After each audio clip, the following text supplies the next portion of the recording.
A growing number of organizations are reporting AI adoption, but employees are quietly feeling uncertain underneath that.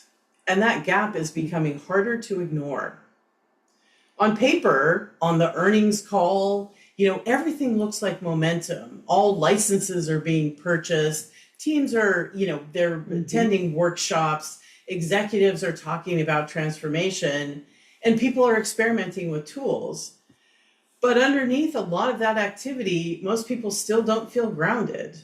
They're not necessarily resisting, they're not even really disengaged. They're just kind of unsettled. And the reason why is because there's massive distance and difference between access and fluency. And right now, a lot of environments are treating those as the same thing. Hmm. Welcome to episode 128 of Instant Expertise Marketing Plus AI. I'm Yvette Brown, co founder of X Promos. I became an entrepreneur at 23 when I started a promotions agency with my then 29-year-old business partner, Shari Nomadi. Together, we've built campaigns for global brands, and today we're helping people build clear judgment in the age of AI by keeping humans accountable, decisions understandable, and outcomes measurable. And I'm Shari Nomadi. You guys know that Yvette and I rarely think alike. That's what makes us a great team. Indeed. But we mostly always arrive in the same place. And lately, there's one thing that we keep noticing, and that is how much AI confidence has become performative.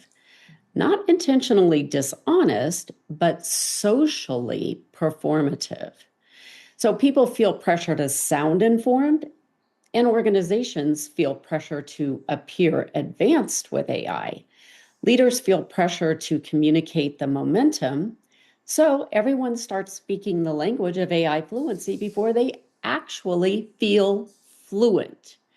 And that creates a very strange environment right now. Very strange environment is a really great way to put it, Sherry. Yeah. Because, once performance enters the picture, clarity gets much more hard. Like you Hmm. start hearing phrases like, we're fully integrated with AI, or our teams are AI native, or we've embedded AI into the workflow. But then you actually ask, hey, what specifically changed about how decisions are made? The Hmm. answers become much less clear. And I think that's the tension that people are sensing right now. The dashboard says adoption, while the human experience says uncertainty. That's exactly right. And honestly, we've seen versions of this before with other technologies like CRMs, project management systems, enterprise software rollouts. Organizations, they just naturally measure things like licenses and logins and completion rates because those things are visible. But visibility is not the same as capability. Those metrics don't automatically tell you whether people trust the system or even whether judgment improved. They don't even tell you if decisions got stronger or if capability actually deepened with any use at all. And those are much harder to quantify. Yeah, and as AI intensifies, this happens because the outputs often look really convincing, right? And Mhm. that's really important because before AI, a lot of technologies that failed visibly, right? But AI, on the other hand, kind of fails subtly, right? As we've talked about before, it sounds really coherent, it looks Mhm. super polished, and it feels complete. So people can appear competent with AI long before they're actually grounded in it. And that's what's creating this strange social dynamic where certainty becomes performative before understanding actually becomes stable. And I'm telling you, that's exhausting Totally. because if everyone around you appears confident, then naturally you're going to start wondering, am I the only one trying to sort this thing out? And meanwhile, a lot of people are quietly asking themselves the exact same thing. And I think that's where the emotional layer matters most. People are not just learning the tools, they're trying to orient themselves inside a fast-moving environment that is filled with conflicting signals. And that, my friends, is cognitively heavy. That's so true because, the signals, to say they're mixed right now is kind of an understatement. Think Mhm. about it. It's like you have one article that says AI changes everything, and Yeah. another one says AI is hype, right? Mhm. One leader is saying automate aggressively, and another one is talking about protecting human creativity. One vendor says their platform solves everything, and another one says everybody's far behind. And at some point, people stop knowing what actually deserves their attention. And when that happens, performance starts replacing orientation because performance, quite frankly, can feel safer than uncertainty. And that's a distinction that really matters, especially professionally. A lot of people today feel the pressure to already have a position, to already know what tools matter, what the future looks like, what should I automate, how quickly should I move.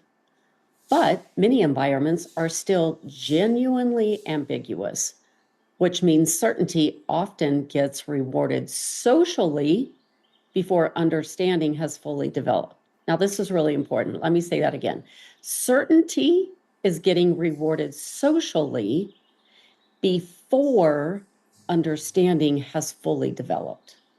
Yeah, and the conundrum with that is that you also can't really entirely wait for the development of for this thing to come out with a playbook because then it really is going to be too late. And Right. so you have to work in this chaos and figure out a calm way through it. But what happens and what's happening now is that this uncertainty is creating a whole other problem, and that is that people are starting to confuse activity with fluency. Mm-hmm. Okay, it's Mm-hmm. like experimenting becomes fluency, prompting becomes fluency, access becomes fluency. But let me tell you, access is not fluency. Mm-mm. Real AI fluency actually changes how you evaluate. It changes how you prioritize, how you interpret, how you decide. And that's a much deeper shift than just using a tool. Or logging into it for that matter, To be right? fair, that's correct. Yeah. And you can usually feel the difference when someone actually has it. They're just calmer. And it's certainly not because they know everything, it's just simply because they have built the structure. A new model launches, that's interesting. A bold prediction appears, maybe, maybe not. A new trend emerges, and they ask, is this really worth evaluating? They're no longer emotionally thrown by every single new AI development. That is totally like on point, Sherry, because the people who seem most grounded right now are often not the ones consuming the most information about AI. They're the Mhm. ones who have developed stronger filters. Right. They know internally, they have an internal guide that shows what deserves attention right now, what deserves skepticism, what can actually change outcomes versus what is going to cause a distraction, and what requires experimentation, and even like what might require more patience. And that ability to discern changes the entire experience and relationship with AI. And organizations are eventually going to have to confront this directly because most are still optimizing for that visible adoption, but visible adoption and meaningful capability, they're just not the same thing. One creates the vanity metrics, while the other one creates actual leverage. Which one would you rather have? And those outcomes will diverge over time. Yeah, and we're so familiar with the vanity metrics because we all chase them when we don't know what else to focus on, and that's exactly where we are. Um, but eventually, eventually, and the sooner the better for you and your organization, organizations will have the same question. Did AI actually improve how we think, how we decide, learn, and operate? Or are we simply accelerating activity? We've seen this for years, we made more busy work. Is that what happened? Because when your organization has that question, that is a very different conversation. And honestly, I think that's where real conversations about AI are heading. I know it is. It's not about how do we use more AI, it's about how do we think more clearly inside this environment. Absolutely. And because clarity scales differently than excitement does, excitement spikes and clarity actually compounds. And the people building real fluency right now, they're usually building discernment and judgment and evaluation skills, stronger filters, and that calmer decision making that we've been talking about. They're not just after the fastest output.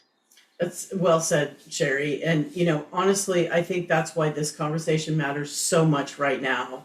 There are a lot, tons, most intelligent, capable people are carrying unnecessary pressure right now. I can feel it. I can feel that, general anxiety, low grade that's out there right now, all around us.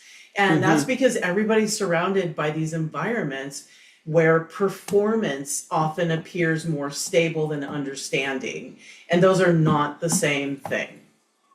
Nope, they're absolutely not. And once people recognize that distinction, something just shifts because the pressure softens, the noise becomes easier to sort out, the emotional intensity decreases. Although I wish it were different with AI fluency, the environment does not get quieter, and it probably never will, really. But your relationship to it does change, and it changes in a very good way. Yeah, and that may be become one of the most important skills of this era, which is learning how to evaluate clearly inside an environment that's currently optimized for urgency. Because urgency is everywhere right now. But clarity, that is actually much, much rarer. And it's going to be much more valuable in the long term. Completely. So, if this conversation resonated, you're probably sensing the very same thing we are. That the challenge with AI right now is no longer access. It's really about orientation. It's about how people evaluate, how teams build judgment, how organizations create clarity inside these increasingly noisy environments.